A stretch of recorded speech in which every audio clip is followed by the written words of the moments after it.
परिचय। मुझे ढेर सारे काम निपटाने हैं। मैं बहुत थक गई हूँ। मुझ में और अधिक ऊर्जा शेष नहीं बची है। माँ, तुम्हें ऊर्जा की आवश्यकता क्यों पड़ती है? बेटा, हम लोगों को प्रतिदिन ढेर सारे कार्य करने पड़ते हैं, जैसे पढ़ना, लिखना, सोचना, साइकिल चलाना आदि। इसलिए इस समस्त गतिविधियों को पूर्ण करने के लिए हमें ऊर्जा की आवश्यकता पड़ती है। माँ, ये वॉशिंग मशीन भी तो कार्य करती है। क्या इसको भी ऊर्जा की आवश्यकता होती है? हाँ, परंतु इसमें अंतर है। आओ, मैं तुम्हें कार्य एवं ऊर्जा के विषय में बताती हूँ। उद्देश्य। इस पाठ के अंत में आप निम्न करने में सक्षम हो जाएंगे: कार्य एवं ऊर्जा को परिभाषित करना, ऊर्जा के भिन्न रूपों को लिखना, स्थितिज ऊर्जा एवं गतिज ऊर्जा के व्यंजकों को लिखना, ऊर्जा संरक्षण की विधियों को समझना, बल को परिभाषित करना एवं कार्य, ऊर्जा और बल की इकाइयों को लिखना। कार्य। मित्रों, हम लोग बड़ी मात्रा में कार्य करते हैं, जैसे खेलना, पढ़ना, साइकिल चलाना, दौड़ना इत्यादि। इन सभी कार्यों के लिए बहुत सारी ऊर्जा की आवश्यकता पड़ती है, परंतु वैज्ञानिक परिभाषा के अनुकूल जो कठिन श्रम है, उससे अल्प कार्य भी हो सकते हैं। कैसे? आओ देखते हैं। इस विशाल ट्रक को देखो। हम इसको धक्का देने के लिए कठिन श्रम करते हैं, परंतु तमाम प्रयासों के पश्चात भी ट्रक का स्थान परिवर्तित नहीं होता। हम थक जाते हैं। कठिन श्रम के पश्चात भी हम लोगों ने कोई कार्य नहीं किया, क्योंकि ट्रक का स्थानांतरण नहीं हुआ। हम कह सकते हैं कि हमने कठिन श्रम किया, परंतु विज्ञान की दृष्टि में हमारे द्वारा ट्रक पर कोई कार्य नहीं किया गया। हम विज्ञान में कार्य पथ का भिन्न प्रकार से प्रयोग करते एवं परिभाषित करते हैं। उदाहरण के लिए, अगर हम एक ऊंचे पर्वत पर चढ़ते हैं तो विज्ञान के अनुसार हमने बहुत कार्य किया है। कार्य की वैज्ञानिक अवधारणा। कार्य संपन्न होने के लिए इन दोनों स्थितियों को संतुष्ट किया जाना आवश्यक है। प्रथम तो यह कि किसी वस्तु पर बल का प्रयोग हो। द्वितीय यह कि वस्तु का स्थानांतरण हो। आइए हम कुछ परिस्थितियों पर नजर डालते हैं। यदि हम एक मेज को खींचते हैं और मेज अपने स्थान से कुछ दूर खिसकती है, यहां हमने खींचने के लिए मेज पर एक बल आरोपित किया और यह स्थानांतरित हो गया। इस प्रकार कार्य की दोनों शर्तें यहां पूर्ण होती हैं, इसलिए कार्य संपन्न हुआ।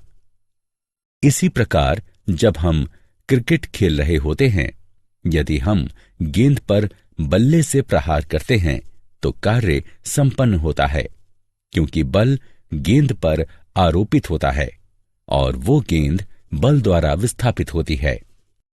अचर बल द्वारा निष्पादित कार्य। विज्ञान में कार्य की अवधारणा को समझने के लिए आइए एक समस्या पर विचार करते हैं। समस्या है, बल विस्थापन की दिशा में लग रहा है। अब एक अचर बल F को एक वस्तु पर आरोपित करते हैं। वस्तु आरोपित बल की दिशा में S दूरी तक विस्थापित होती है। इस प्रकार W संपन्न कार्य को मान लेते हैं। हमें स्पष्ट करना है कि कार्य बल और विस्थापन के गुणनफल के बराबर होता है। किया गया कार्य बराबर बल गुणा विस्थापन, अर्थात W is equal to F into S। इस प्रकार से किसी भी वस्तु पर बल लगाने से संपन्न कार्य बल और बल की दिशा में वस्तु द्वारा तय की गई दूरी के गुणनफल के परिमाण के बराबर होता है। कार्य का केवल परिमाण होता है और इसकी कोई दिशा नहीं होती। अगर F is equal to 1 newton और S बराबर 1 मीटर, तब बल द्वारा किया गया कार्य 1 न्यूटन मीटर होगा। कार्य की इकाई न्यूटन मीटर, Nm या जूल यानी J है। इस प्रकार 1 न्यूटन मीटर या 1 जूल किसी वस्तु पर किए गए कार्य की मात्रा है। जब वस्तु पर 1 न्यूटन का बल लगता है और वह बल की दिशा में 1 मीटर विस्थापित होती है। उदाहरण, आइए अब निष्पादित कार्य का पता लगाते हैं। जब हमें लगाया गया बल और विस्थापन ज्ञात हो। एक छात्र जमीन से अपना स्कूल बैग उठाता है और उसे भूतल से 1.5 मीटर ऊपर अपने कंधे पर रखता है। 5 न्यूटन का एक बल उस वस्तु पर लग रहा है। छात्र द्वारा स्कूल बैग पर किए गए कार्य की गणना करें। हम देख सकते हैं कि यहां लगा बल 5 न्यूटन है और विस्थापन S 1.5 मीटर है। हम जानते हैं कि किया गया कार्य लगाए गए बल और विस्थापन के गुणनफल के बराबर होता है। इसलिए किया गया कार्य 7.5 न्यूटन मीटर या 7.5 जूल के बराबर है। मूल्यांकन। आगे बढ़ने से पहले आइए जानें कि आपने कितना सीखा है। सही विकल्प पर क्लिक करें। ऊर्जा।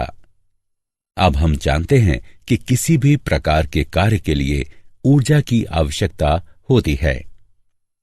किसी भी कार्य को पूर्ण करने के लिए ऊर्जा आवश्यक है, परंतु प्रश्न ये भी है कि ये ऊर्जा आती कहां से है। हमारे लिए सूर्य ऊर्जा का सबसे बड़ा स्रोत है। हमारी ऊर्जा के कई स्रोत सूर्य से ही उत्पन्न हुए हैं। ऊर्जा स्रोतों को 2 समूहों में वर्गीकृत किया जा सकता है, अनवीकरणीय और नवीकरणीय। हमें अधिकांश ऊर्जा अनवीकरणीय ऊर्जा स्रोतों से ही मिलती है। कोयला, पेट्रोलियम, प्राकृतिक गैस, प्रोपेन और यूरेनियम अनवीकरणीय ऊर्जा स्रोत हैं। विद्युत उत्पादन, घरों को गर्म रखने, गाड़ियों के परिचालन और सभी प्रकार के उत्पादों के निर्माण में इसका उपयोग किया जाता है। इन ऊर्जा स्रोतों को अनवीकरणीय कहा जाता है क्योंकि इनकी उपलब्धता सीमित है। नवीकरणीय अर्थात अक्षय ऊर्जा के स्रोतों में जैविक ऊर्जा, भूगर्भीय ऊर्जा, पनबिजली, सौर ऊर्जा और पवन ऊर्जा सम्मिलित हैं। इन्हें नवीकरणीय ऊर्जा स्रोत कहा जाता है क्योंकि इनकी अल्प समय में ही पुनः पूर्ति संभव है। हम नवीकरणीय ऊर्जा स्रोतों का उपयोग मुख्यतः विद्युत ऊर्जा के निर्माण में करते हैं। एक वस्तु में जो कार्य की क्षमता होती है उसे धारित ऊर्जा कहते हैं। जब वस्तु कार्य करती है तो ऊर्जा का ह्रास होता है और जिस वस्तु पर कार्य होता है वह ऊर्जा ग्रहण करती है। इस प्रकार किसी वस्तु में निहित ऊर्जा को उसकी कार्य क्षमता के संदर्भ में मापा जाता है। अतः ऊर्जा की इकाई भी वही है जो कार्य की इकाई है, अर्थात जूल यानी J। 1 जूल कार्य संपन्न करने के लिए 1 जूल ऊर्जा की आवश्यकता होती है, जबकि ऊर्जा की बड़ी इकाई के लिए किलो जूल यानी kJ का प्रयोग होता है। 1 किलो जूल 1000 जूल के बराबर होता है। ऊर्जा के विभिन्न रूप। ऊर्जा के कई अलग अलग रूप हैं। ऊर्जा के विभिन्न रूपों में स्थितिज ऊर्जा, गतिज ऊर्जा, ताप ऊर्जा, रासायनिक ऊर्जा, विद्युत ऊर्जा एवं प्रकाश ऊर्जा भी सम्मिलित है। आइए सर्वप्रथम गतिज ऊर्जा के विषय में अध्ययन करते हैं। हम जानते हैं कि एक गतिमान वस्तु कार्य कर सकती है। एक वस्तु अपने समरूप से अधिक कार्य कर सकती है जिसकी गति अपेक्षाकृत मंद है। गतिज ऊर्जा वह ऊर्जा है जो किसी वस्तु में उसकी गति के कारण निहित होती है। किसी वस्तु की गति में वृद्धि के साथ उसकी गतिज ऊर्जा भी बढ़ती है। घूमता पहिया, चलती कार, दौड़ता लड़का आदि गतिज ऊर्जा के उदाहरण हैं। अतः हम कह सकते हैं कि नियत वेग से गतिमान किसी पिंड की गतिज ऊर्जा उस वेग को प्राप्त करने के लिए पिंड पर किए गए कार्य के बराबर होती है। गतिज ऊर्जा का समीकरण। अब आइए हम किसी वस्तु की गतिज ऊर्जा को एक समीकरण के रूप में व्यक्त करें। मान लेते हैं कि m द्रव्यमान का एक पिंड एक समान वेग यानी u के साथ बढ़ रहा है। अब इसके s दूरी तक विस्थापित होने के बाद विस्थापन की दिशा में एक नियत बल F लगाते हैं। हम जानते हैं कि किया गया कार्य अर्थात W, लगाए गए बल F एवं तय की गई दूरी S के गुणनफल के बराबर होती है। वस्तु पर किए गए कार्य के कारण इसकी गति में भी परिवर्तन आएगा। चलिए मान लेते हैं कि वस्तु का वेग पहले u था, जो बल लगने के बाद v हो गया। मान लेते हैं कि बल लगने से उत्पन्न त्वरण a है।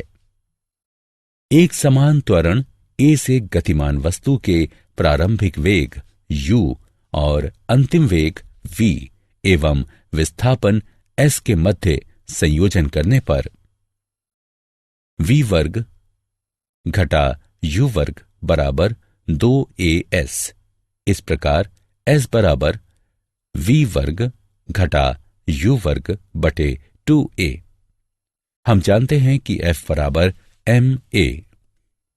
अतः कार्य के समीकरण में F एवं S के परिमाणों का उपयोग करने पर कार्य W बराबर ma गुणा कोष्ठक में v वर्ग घटा u वर्ग बटे 2a, या फिर हम इसे ऐसे भी लिख सकते हैं W बराबर 1/2 m कोष्ठक में v वर्ग घटा u वर्ग। यदि वस्तु अपनी अचल स्थिति से गति प्रारंभ करती है तो उसका प्रारंभिक वेग u बराबर 0 होगा। अतः वस्तु द्वारा किया गया कार्य होगा W बराबर 1/2 m v का वर्ग। स्पष्ट है कि किया गया कार्य वस्तु की गतिज ऊर्जा में हुए परिवर्तन के बराबर है। इस प्रकार समान वेग v से गतिशील m द्रव्यमान वाली वस्तु में निहित गतिज ऊर्जा है। E के बराबर 1/2 m v का वर्ग। उदाहरण। आइए अब 10 किलोग्राम द्रव्यमान वाली एक वस्तु की गतिज ऊर्जा का पता लगाते हैं, जो समान वेग 4m s का मान घटा 1 के साथ गतिशील है। समाधान। यहां वस्तु का द्रव्यमान m बराबर 10 किलोग्राम, वस्तु का वेग बराबर 4m s का मान घटा 1। गतिज ऊर्जा के समीकरण की मदद से हमें प्राप्त होता है बराबर 1/2 गुणा 10 kg गुणा 4ms का मान घटा 1 गुणे 4ms का मान घटा 1 बराबर 80 जूल। अतः इस वस्तु की गतिज ऊर्जा 80 जूल है। स्थितिज ऊर्जा। स्थितिज ऊर्जा को समझने के लिए आइए इस गतिविधि को करते हैं। एक रबड़ का टुकड़ा लो, उसको एक छोर से पकड़ो और दूसरे छोर को खींचो। तुम देखोगे कि रबड़ के टुकड़े में खिंचाव आता है। अब रबड़ के टुकड़े के एक छोर को छोड़ दो। तुम क्या देखते हो? रबड़ का टुकड़ा अपनी वास्तविक लंबाई को पुनः प्राप्त कर लेता है। इसका अर्थ यह हुआ कि रबड़ के टुकड़े ने खिंचाव की स्थिति में ऊर्जा ग्रहण की थी। क्या तुम जानते हो कि जब रबड़ के टुकड़े को एक छोर से खींचा गया, तब उसने ऊर्जा कैसे ग्रहण की? यहां वस्तु पर किए गए कार्य के कारण ऊर्जा संचित हुई।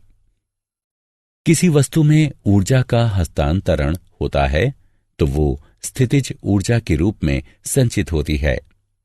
यदि ये वस्तु के वेग या गति में परिवर्तन का कारक नहीं बनती। जब हम रबड़ के टुकड़े को खींचते हैं तो हम ऊर्जा का हस्तांतरण करते हैं। जो ऊर्जा रबड़ के टुकड़े में हस्तांतरित होती है वही उसकी स्थितिज ऊर्जा है। वस्तु द्वारा अर्जित स्थितिज ऊर्जा वह ऊर्जा है जो उस वस्तु की स्थिति अथवा उसके विन्यास के प्रभाव स्वरूप उसमें उपस्थित है। ऊंचाई पर किसी वस्तु की स्थितिज ऊर्जा। गुरुत्वीय स्थितिज ऊर्जा किसी वस्तु में संचित वो ऊर्जा है जो उसकी ऊर्ध्वाधर स्थिति अथवा ऊंचाई का परिणाम है। आइए ऊंचाई पर रखी किसी वस्तु के गुरुत्वीय स्थितिज ऊर्जा के प्रभाव का पता लगाते हैं। मान लेते हैं कि एक वस्तु है जिसका द्रव्यमान m है। वस्तु को भूतल से ऊंचाई h तक ऊपर उठाते हैं। ऐसा करने के लिए एक बल की आवश्यकता होगी। वस्तु को ऊपर उठाने के लिए जो न्यूनतम बल लगता है वह वस्तु के भार के बराबर होता है। वस्तु स्वयं पर किए गए कार्य के बराबर ऊर्जा ग्रहण करती है। आइए मान लेते हैं कि वस्तु पर गुरुत्वाकर्षण के विरुद्ध किया गया कार्य W है, अर्थात किया गया कार्य W बराबर बल गुणा विस्थापन, जो कि mg गुणा h के बराबर है। W बराबर mgh। चूंकि वस्तु पर किया गया कार्य mgh के बराबर है, अतः वस्तु द्वारा mgh इकाई के समतुल्य ऊर्जा प्राप्त की गई। यह वस्तु की स्थितिज ऊर्जा है। इसी प्रकार गुरुत्वाकर्षण द्वारा किया गया कार्य वस्तु की ऊर्ध्वाधर ऊंचाइयों के प्राथमिक और अंतिम स्थितियों में अंतर पर निर्भर करता है। इसका वस्तु के विस्थापन के मार्ग से कोई संबंध नहीं है। ऊर्जा का रूपांतरण। अब एक प्रश्न का उत्तर दें। क्या हम ऊर्जा को उसके एक रूप से दूसरे में परिवर्तित कर सकते हैं? हां, ऊर्जा के एक रूप को किसी दूसरे ऊर्जा के रूप में परिवर्तित किया जा सकता है। आइए एक छोटा सा उदाहरण देखें। जब हम बल्ब को चालू करते हैं तो विद्युत ऊर्जा प्रकाश ऊर्जा में परिवर्तित हो जाती है। इसी प्रकार जब हम टीवी चालू करते हैं तो विद्युत ऊर्जा ऊष्मा ऊर्जा, ध्वनि ऊर्जा एवं प्रकाश ऊर्जा में परिवर्तित हो जाती है। ऊर्जा संरक्षण के सिद्धांत। अब हम जानते हैं कि ऊर्जा एक रूप से दूसरे रूप में परिणत हो सकती है। जब भी ऊर्जा का रूपांतरण होता है तो संपूर्ण ऊर्जा अपरिवर्तित बनी रहती है। यही ऊर्जा संरक्षण का सिद्धांत है। इस सिद्धांत के अनुसार ऊर्जा मात्र एक रूप से दूसरे में रूपांतरित होती है। ये ना तो निर्मित की जा सकती है और ना ही नष्ट। संपूर्ण ऊर्जा रूपांतरण के पहले और बाद में भी अक्षुण्ण बनी रहती है। आइए हम एक साधारण उदाहरण पर विचार करें। m द्रव्यमान की एक वस्तु लेते हैं। उसे एक ऊंचाई h से स्वतंत्र रूप से नीचे गिरने देते हैं। प्रारंभ में इसकी स्थितिज ऊर्जा mgh है एवं गतिज ऊर्जा 0 है। गतिज ऊर्जा 0 क्यों है? गतिज ऊर्जा 0 इसलिए है क्योंकि इसका वेग 0 है। इस प्रकार वस्तु की कुल ऊर्जा mgh है। जैसे ही ये गिरेगा, इसकी स्थितिज ऊर्जा गतिज ऊर्जा में परिवर्तित हो जाएगी। यदि दिए गए निर्दिष्ट क्षण में v वस्तु का वेग है तो गतिज ऊर्जा 1/2 mv वर्ग होगी। जिस समय तक वस्तु का गिरना जारी रहेगा, वस्तु की स्थितिज ऊर्जा घटेगी, जबकि उसकी गतिज ऊर्जा में वृद्धि होगी। जब वस्तु धरातल पर लगभग पहुंचने वाली होगी, h बराबर 0 और v उच्चतम बिंदु पर होगा। इस प्रकार गतिज ऊर्जा अधिकतम और स्थितिज ऊर्जा निम्नतम होगी। यद्यपि वस्तु की स्थितिज ऊर्जा और गतिज ऊर्जा का योगफल सभी बिंदुओं पर समान ही होगा, अर्थात स्थितिज ऊर्जा जमा गतिज ऊर्जा बराबर स्थिरांक, अथवा mgh जमा 1/2 mv का वर्ग बराबर स्थिरांक। किसी वस्तु की गतिज ऊर्जा और स्थितिज ऊर्जा का योगफल उस वस्तु की संपूर्ण यांत्रिक ऊर्जा है। हमने पाया कि वस्तु के तेजी से नीचे गिरते समय किसी भी बिंदु पर स्थितिज ऊर्जा में जितनी कमी आई, उसी मात्रा में गतिज ऊर्जा में वृद्धि दर्ज की गई। वहीं उसी प्रकार गुरुत्वीय स्थितिज ऊर्जा का गतिज ऊर्जा में रूपांतरण भी जारी रहा। कार्य की दर का मूल्यांकन। मान लेते हैं 2 बच्चे A और B हैं। हम कहते हैं कि दोनों एक ही आयु के हैं। दोनों स्वतंत्र रूप से एक साथ तैरना शुरू करते हैं, परंतु लक्ष्य को पूरा करने में A 5 मिनट लेता है, जबकि B को 9 मिनट का समय लगता है। दोनों ने समान कार्य किया, परंतु कार्य को पूर्ण करने में A ने B से कम समय लिया। इसका अर्थ यह हुआ कि एक बलशाली व्यक्ति अपेक्षाकृत कम समय में नियत कार्य कर सकता है। उसी प्रकार शक्तिशाली वाहन अपेक्षाकृत कम शक्ति वाले वाहन की तुलना में कम समय में ही यात्रा पूरी कर लेगा। अतः कार्य करने की दर अथवा ऊर्जा हस्तांतरण की दर के रूप में शक्ति को परिभाषित किया जाता है। यदि एक अभिकर्ता किसी कार्य W को T समय में पूर्ण करता है, तो उसके द्वारा लगाई गई शक्ति होगी शक्ति बराबर कार्य बटे समय, अर्थात P बराबर W बटे T। शक्ति की इकाई वॉट है, जिसका प्रतीक W है। उस अभिकर्ता की शक्ति 1 वॉट है, जो 1 जूल प्रति सेकंड की दर से कार्य करता है। हम ये भी कह सकते हैं कि जब ऊर्जा की खपत 1 जूल प्रति सेकंड है, तो शक्ति 1 वॉट है। 1 वॉट बराबर 1 जूल प्रति सेकंड, अर्थात 1 वॉट बराबर 1 जूल प्रति सेकंड। ऊर्जा हस्तांतरण की उच्च दरों को हम किलोवाट यानी kW में व्यक्त करते हैं। 1 किलोवाट बराबर 1000 वॉट। 1 किलोवाट बराबर 1000 जूल प्रति सेकंड। ऊर्जा की वाणिज्यिक इकाई। हम जानते हैं कि ऊर्जा की इकाई जूल है, परंतु जूल द्वारा ऊर्जा की बड़ी मात्रा को व्यक्त नहीं किया जा सकता। उसके लिए हम ऊर्जा की बड़ी इकाई का उपयोग करते हैं, जिसे किलोवाट घंटा kWh कहा जाता है। एक यंत्र का उदाहरण लेते हैं जो प्रति सेकंड 1000 जूल ऊर्जा की खपत करता है। यदि यह यंत्र अनवरत 1 घंटे तक काम करता है, तो 1 किलोवाट घंटा ऊर्जा की खपत होगी।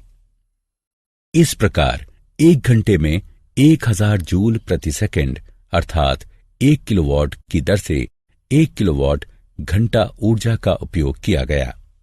अतः 1 किलोवाट घंटा बराबर 1 किलोवाट गुणा 1 घंटा बराबर 1000 वॉट गुणा 3600 सेकंड बराबर 36 लाख जूल। 1 किलोवाट घंटा बराबर 3.6 गुणा 10⁶ जूल। हमारे घरों और बड़े कल कारखानों में जो ऊर्जा खपत होती है, उसे सामान्यतः किलोवाट घंटा में ही मापा जाता है। क्या आप जानते हैं? जेम्स प्रेस्कॉट जूल ब्रिटेन के उत्कृष्ट भौतिक शास्त्री थे। उन्हें विद्युत और थर्मोडायनामिक्स के क्षेत्र में उत्कृष्ट शोध के लिए जाना जाता है। अन्य चीजों के मध्य उन्होंने विद्युत धारा के ऊष्मीय प्रभाव से संबंधित एक सिद्धांत प्रतिपादित किया। उन्होंने प्रायोगिक रूप से ऊर्जा संरक्षण के सिद्धांत का सत्यापन एवं ऊष्मा के यांत्रिक समतुल्य की भी खोज की। उन्हीं के नाम पर ऊर्जा एवं कार्य की इकाई का नामकरण जूल हुआ। किसी वस्तु की स्थितिज ऊर्जा धरातल से उसकी ऊंचाई अथवा निर्धारित शून्य स्तर पर निर्भर करती है। किसी दी गई अवस्थिति में सतह के अनुरूप वस्तु में नियत स्थितिज ऊर्जा विद्यमान रह सकती है एवं सतह परिवर्तन की स्थिति में स्थितिज ऊर्जा का मूल्य भी परिवर्तित होता है। सारांश। आइए हमने जो कुछ सीखा है उसे संक्षेप में दोहराएं। किसी वस्तु पर किया गया कार्य आरोपित बल की दिशा में वस्तु द्वारा तय की गई दूरी एवं बल के परिमाण का गुणनफल होता है। कार्य की इकाई जूल है। 1 जूल बराबर 1 न्यूटन गुणा 1 मीटर। किसी वस्तु में कार्य करने की जो क्षमता होती है उसे निहित ऊर्जा कहते हैं। कार्य एवं ऊर्जा की इकाई समान होती है। किसी वस्तु में गतिज ऊर्जा निहित होती है जब वो गति की अवस्था में रहती है। m द्रव्यमान की वस्तु जब v वेग से गतिशील होती है तो उसकी गतिज ऊर्जा होती है 1/2 mv वर्ग। अपनी अवस्थिति अथवा आकार में परिवर्तन के कारण कोई पिंड जो ऊर्जा ग्रहण करता है उसे स्थितिज ऊर्जा कहते हैं। m द्रव्यमान की वस्तु जब धरातल से h ऊंचाई तक उठाई जाती है तब उस वस्तु की गुरुत्वीय स्थितिज ऊर्जा mgh होती है। ऊर्जा संरक्षण सिद्धांत के अनुसार ऊर्जा का मात्र रूपांतरण हो सकता है। यह ना तो निर्मित की जा सकती है और न ही नष्ट। हस्तांतरण से पूर्व और पश्चात संपूर्ण ऊर्जा हमेशा नियत रहती है। किसी वस्तु की गतिज और स्थितिज ऊर्जा के योगफल को उस वस्तु की यांत्रिक ऊर्जा कहते हैं। कार्य करने की दर को शक्ति के रूप में परिभाषित किया जाता है। शक्ति की SI इकाई वॉट है। 1 वॉट बराबर 1 जूल प्रति सेकंड।